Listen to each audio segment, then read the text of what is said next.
This is SelfWork, and I'm Dr. Margaret Rutherford. At SelfWork, we'll discuss psychological and emotional issues common in today's world and what to do about them. I'm Dr. Margaret, and SelfWork is a podcast dedicated to you taking just a few minutes today for your own self-work.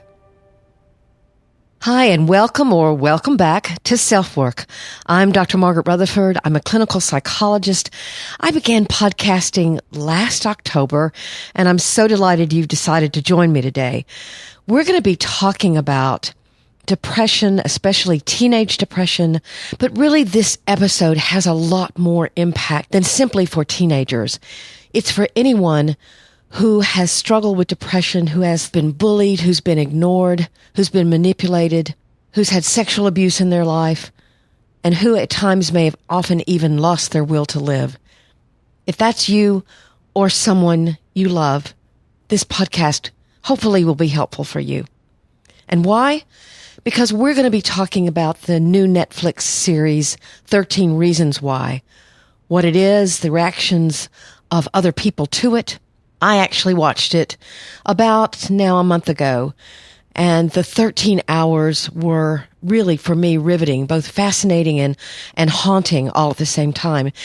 Now, I'll try not to spoil things for you if you indeed have not watched it and want to, but I am going to be talking about some of the themes that I thought were most prominent in the series. I'm going to mention to you some statistics on childhood and teenage depression that are incredibly surprising and alarming. Then Dr. Michael Yapko, who I've actually been to his seminars several times, he's a great guy. He's an international expert on depression, and he really wants to stress that depression can be learned. We're focused on the genetic inheritance that depression actually runs in families, but there's also an aspect to it that parents need to understand about how depressive behavior can be actually learned, not intentionally, but it will be absorbed. And then, of course, I always want to focus on what you can do about it. And this time I have 10 ideas, suggestions, encouragements to give to you about what you can do if you experience depression and you also have a child who is sad or seems withdrawn, or again, we'll talk about how depression doesn't always look like classic depression. Then lastly, I'm going to read an email from a listener who actually has been diagnosed with depression and bipolar II disorder, but who's writing about a pattern of jealousy and backlash in her relationship and what to do about that. Thanks, and I hope it'll be an interesting discussion for you. I'd love actually for you to write me at AskDrMargaret at drmargaretrutherford.com and let me know what you thought of the Netflix series if indeed you've watched it.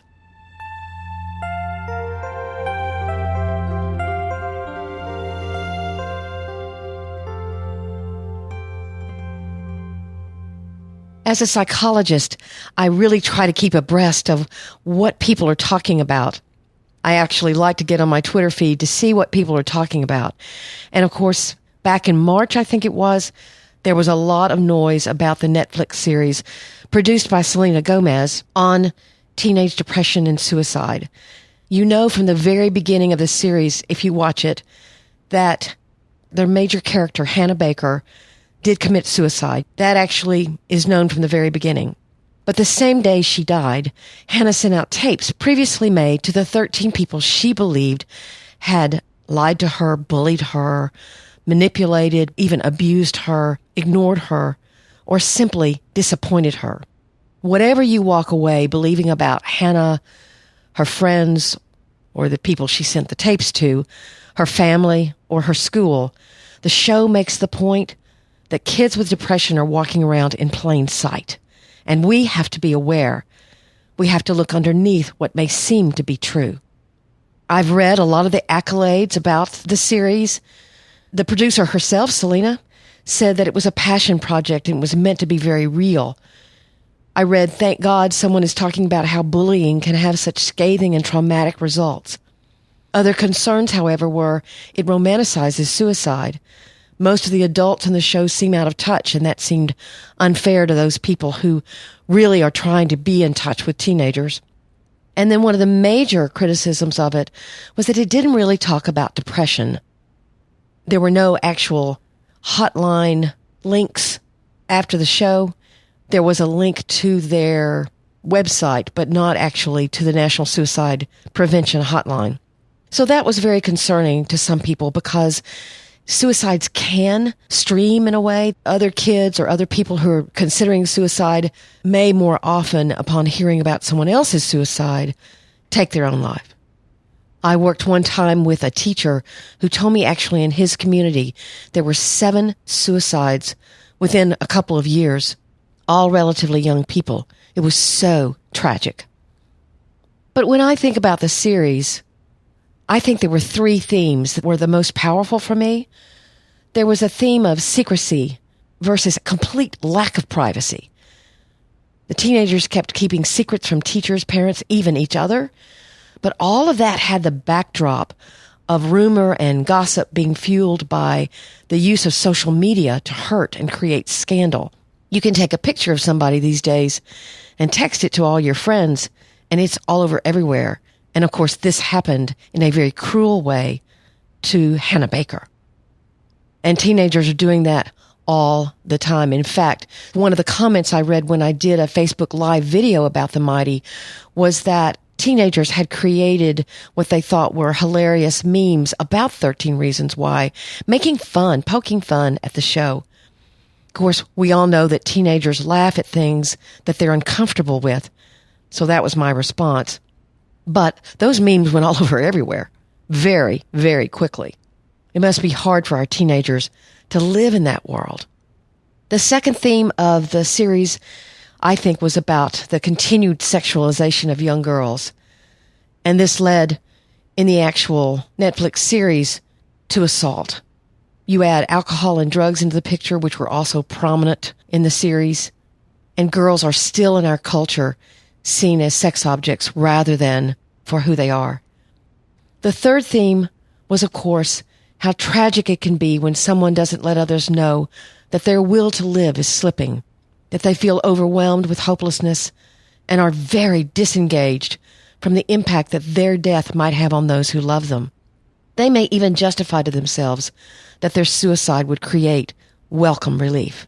Now, the characters in the show might be exaggerations, and certainly not every kid's experience of high school is quite this painful, but it is hard for many. So I hope you watch the series. I've got some suggestions a little bit later on. I think it's very worthwhile for parents to watch it so that they'll know the kind of world that their teenager just might be exposed to every day. And what are the statistics about depression in children and teens? A recent study that was very well done, by the way, using 100,000 kids aged 10 to 17. They self-reported via a computer, which actually has been shown to be a little more valid than other ways. People will tell a computer what they won't tell a person.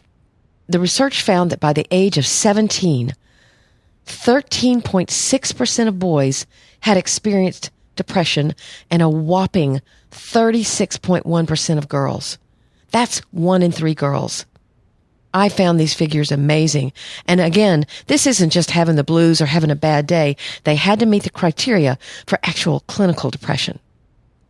I mentioned Dr. Michael Yapko before. He's known internationally for his work on depression, and I'm going to quote him here. And he says, "These data add to the key arguments I've been making for years when I wrote Depression is Contagious and Hand-Me-Down Blues. And I pointed to the social and intergenerational risk factors for depression.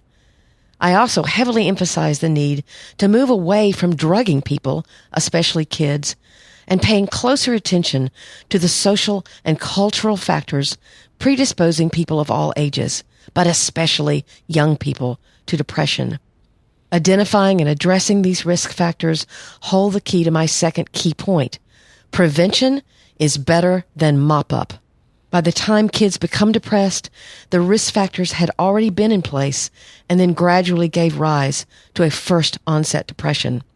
And that's what I think the Netflix series is really good at doing, at showing us what kinds of things predispose a kid to being depressed. Bullying, being seen as a sexual object, not fitting in, moving to a new school and having trouble with that, having parents that are divorced or are just bad parents and are abusive parents or neglectful parents. The anxiety involved in social media being all over the place. Pressures felt. I could go on and on. But why do I think it's important for you to watch the Netflix series? And actually, I recommend that you watch it with your teens, if indeed you think they are mature enough for that particular subject matter. It is difficult to watch. But the reason why I want you to consider it is this. My 22-year-old son said something to me the other day. He said, Mom, when you were growing up, people called each other on the phone. You might not drop by someone's house. You call them first. It would have seemed weird to just show up on their front porch. That's the way my generation feels about calling. We think that's way more intrusive than texting. So we text. I had never thought of that from his perspective. In fact, in many ways, when I first began texting, I found it more intrusive than someone calling me and leaving a voice message. But it made me think, I wonder how much more I don't get because I'm in a whole different generation than my son. Not because I'm not interested, but because I've underestimated how different our perspectives can be. I'm hoping shows like 13 Reasons Why help people who are parents understand our children's world and to try to stop understanding it using our own generation's norms, but their norms. We need to understand their world. That's why when you watch the show with them, you can listen in on what they say, ask them questions rather than preaching at them about, well, this wasn't this way in my day and I don't get it. If we really look back at our own teenage years, some of these themes did exist, but they've taken a different shape now because it's 2017. Of course, perhaps the most poignant figures in the whole series were Hannah's parents. I've sat in the room with several people whose children have died, sometimes by suicide. And at times I feel like I can barely breathe because the pain is so deep and the questioning is so relentless and endless. It's very hard to know what to say. I thought that was, again, very well acted and portrayed in the series. So what can you do so that you never have that experience yourself? I've got 10 things that I think could be helpful. They're maybe not the only 10 things you can do, but some things that ran across my mind as I watched the show and as I've been a psychologist for a long time. First, if depression runs in your family, talk to your kids about the symptoms and tell them it's okay to talk about it. If you don't know the symptoms, educate yourself and then educate your kids. They've got to know what to look for, right? The word depression may not mean anything to them until it's explained to them that it's when you tend to isolate or when you tend to not want to do things that you really liked doing before. It's not necessarily that you cry all the time or that something particular triggers it. It can be a long, slow decline, or it can be a response to something tragic happening. And per Michael Yapko's point, if you're struggling with depression, get appropriate treatment yourself. Show your kids that there's not shame in asking for help. Kids imitate how their parents act. My adult patients tell me that if their mother's or father's mental illness was explained to them when they were children and they were told it wasn't their fault, they did fine. It's when it's not talked about or pushed under the rug that kids are left to come to their own conclusion. And that usually means believing that mom or dad is depressed because of something they are doing. Now, again, continuing with Dr. Yapko's point, realize that you can teach your child to think and act in a depressed fashion. For example, if you avoid conflict, if you isolate and don't stay connected with others, if you must do everything perfectly and shame yourself when you make a mistake, they're watching. If you feel horribly guilty for things that have nothing to do with you, or you give up trying when things get hard, they're listening.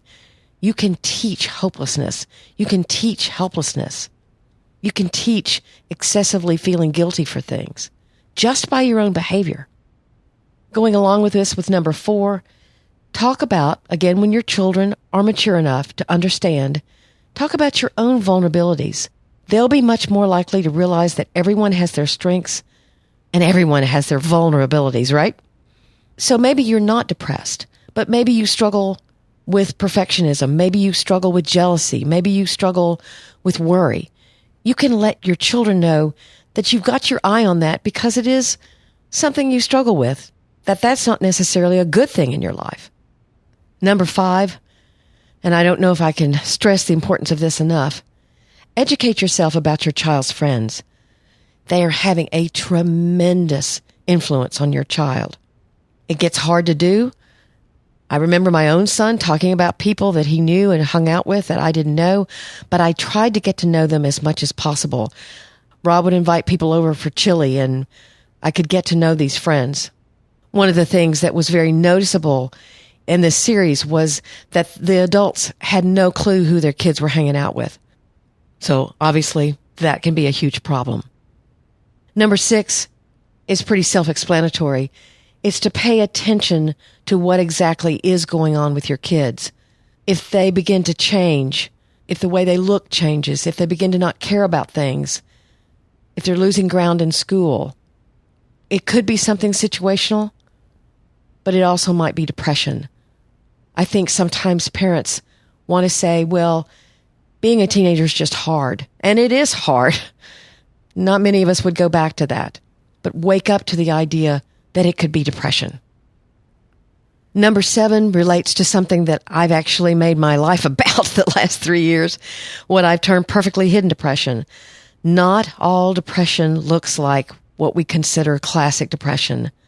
Highly driven, highly perfectionistic, anxious kids who worry a lot, who want to be the best at everything, who are very involved, have lots of friends, very engaged, can also have a secret that they've been abused or traumatized in some way, that they have some kind of problem that they feel like they can't talk to anybody about, and they can fool people because they don't look depressed. They're in the cafeteria. They're seen laughing and talking with others. I know of one tragic case, and I'm sure there are others, but I've been a little bit more personally involved in one where actually a high school counselor was alerted by a peer to a 17-year-old's depression. He called him into the office. The kid said, "I'm not depressed." The high school counselor thought, this kid doesn't look depressed. 3 weeks later, the young man hung himself. We've got to look below this surface. And if someone talks to anyone about considering taking their own life, which is what happened in that case, we've got to alert the parents. The schools have got to do that. And if a kid tells you they're thinking anything like that, you need to alert their parents. That's a secret you cannot keep. Number 8, please get off your phone. Put down your iPad. Don't allow texting during dinner. Go on device-free outings or even vacations. You've got to engage with your kids. It's so sad to me to see parents and children sitting at a table in a restaurant and they're all on their phones. Look at your own addiction to social media and try to take responsibility for the impact it may be having on your kids. Number 9 is to know the teachers and get involved as you can with the school. Those teachers live in that environment with the kids every day. Now, I worked 5 days a week. I couldn't be homeroom mom or anything like that, or at least I chose not to be. But what I did do, I had some really good friends who were mothers and fathers of my own child's friends, and they were the homeroom mom, and they were actively involved. And so we sort of bonded together in order to know what was going on in our child's environment. I made sure I called or texted and asked them those things frequently. And the 10th thing is occasionally, and with your kids' knowledge, go through their texts and maybe even check out Snapchat. Now, you got to prepare yourself. There's going to be some normal ranting and raving about your mom being a bitch or dad being just hopeless. That's very normal. You don't want to punish them for that. They're venting. But you want to look for shaming or manipulating around issues of privacy, sex, or drugs. You've got to know. There's some parents that will hear this and go, I'm not going to do that to my kid. I respect their privacy too much, and I get that. But occasionally, it may be important, especially if you have any kind of inkling that something isn't quite right. So I hope you watch 13 Reasons Why. I learned something. I think we all can learn something. And whatever helps us be better parents to our kids, to me, that's the thing to do as a parent.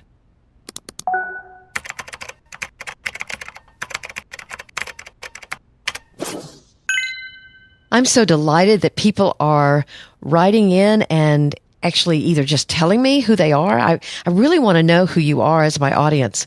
I only know where you live from the stats that are available to me. I don't know how old you are. I don't know what you're interested in. And I'd love to know that. So please email me at askdrmargaret@drmargaretrutherford.com. But here's the email from a listener today. I'm feeling shattered today, and I wanted to ask you a question. I've been following your podcasts, and each time I hear you say, write to me at Ask Dr. Margaret, I felt I wanted to, but haven't till now. I've been diagnosed with bipolar 2, and I struggle with depression. I'm on medication, which does help, but my depression still gets triggered by one thing: arguments with my partner. The argument is always the same. He gets jealous of me when I go out with other friends, especially male friends. I am by no measure a party girl or social butterfly. I may meet up with a friend once in a while. Typically, he will withdraw from me and become quiet. I typically try to give some reassurance, and sometimes that works, and other times he just continues to ignore me or become cold and hostile for a day or two. Some background on my partner: he was abandoned by his father as a young boy, and as an adult had struggled with sex addiction. He's now in recovery in a 12-step program. It hurts and scares me tremendously each time he withdraws. I end up begging and pleading and feeling so utterly undignified afterward. Other times we just argue. As much as I have compassion for his fear of abandonment and the shame he suffers from, I feel hurt each time he withdraws, and it sends me into a depression for days. Eventually we make up and all is wonderful until the next episode. I propose that we go to couples counseling, but he is not agreeable to it. Speaking to friends and family, I have heard just as many tell me that it's unacceptable and to leave the relationship immediately, as I have heard that jealousy happens to the best of us, and those instances will just blow over. What can I do, given that he doesn't want to go for counseling with me or on his own? Is this a hopeless situation where the only solution is to leave? I'm hoping you'll say it's a common situation. Well, unfortunately, I believe, sadly, it is common to have these very entrenched arguments. As you listened, you may have thought of your own relationship and some argument you tend to have over and over and over, whether it's about money, sex, kids, friends, whatever. But it does not mean that it's normal in the sense of being good in a relationship. In fact, quite the opposite. So here's my response. I'm sorry that such a difficult pattern has been created between you and this man you love. I'd rather not get into any diagnostic discussions because this is via email. What's for certain is that the begging and pleading that you say you do isn't helpful and may only add to the drama.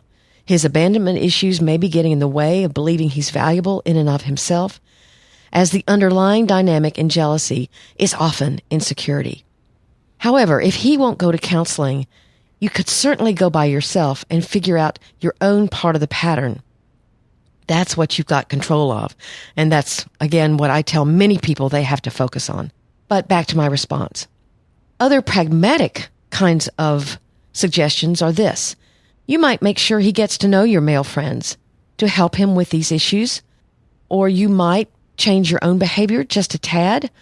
For example, going out to breakfast or lunch instead of dinner. There's something about dinner that I think we begin to think, oh, there's something else going on, where if you meet somebody for breakfast, that doesn't have the emotional load somehow that having dinner does.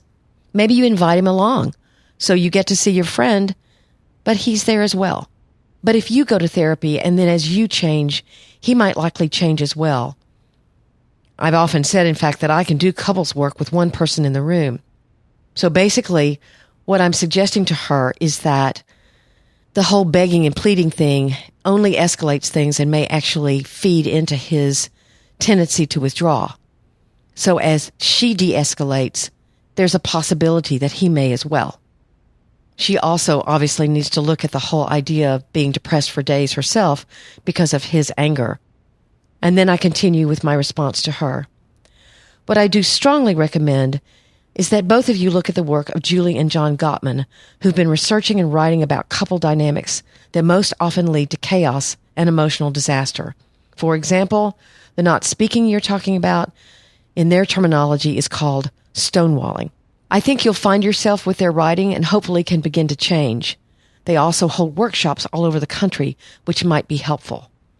I will include a link to the Gottman book in the show notes, but all of episode 16 talks a lot about Gottman's work, and it is pivotal to understanding the basic things that have to be right in your relationship for it to work well.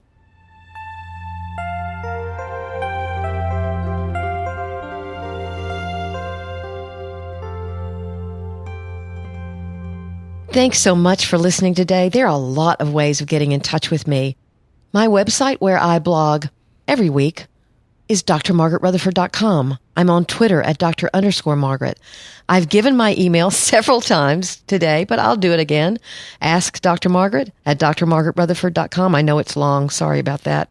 I would so appreciate it if on iTunes or Stitcher, if that's how you listen, and that's where I am right now, if you would give me a rating and a review. Especially the reviews give me feedback about what people like and what they'd like to see more of. That really helps me design this broadcast. You can stay anonymous, by the way, by just giving yourself a little nickname, but I'd very much appreciate it. And of course, I'd love it if you subscribe. You can subscribe here, or you can do it on my website, where you'll also get my weekly newsletter. And I've got to tell you about a little book that I'm excited about. It's a gift book for someone who's getting engaged, who got married, who's having an anniversary, or if you want to just give it to your partner, that would be wonderful too. It's Marriage is Not for Chickens, and it's on Amazon for $9.95. That's not too bad. It's actually the post that I wrote a couple of years ago and was on the Huffington Post. It got 200,000 likes and over 50,000 shares. So I decided to make a little book about it. My words are accompanied by, I think, gorgeous photos. So think about giving it as either a gift to yourself or to someone else you care about. Thanks again for being here with me today. I'm Dr. Margaret, and you've been listening to SelfWork.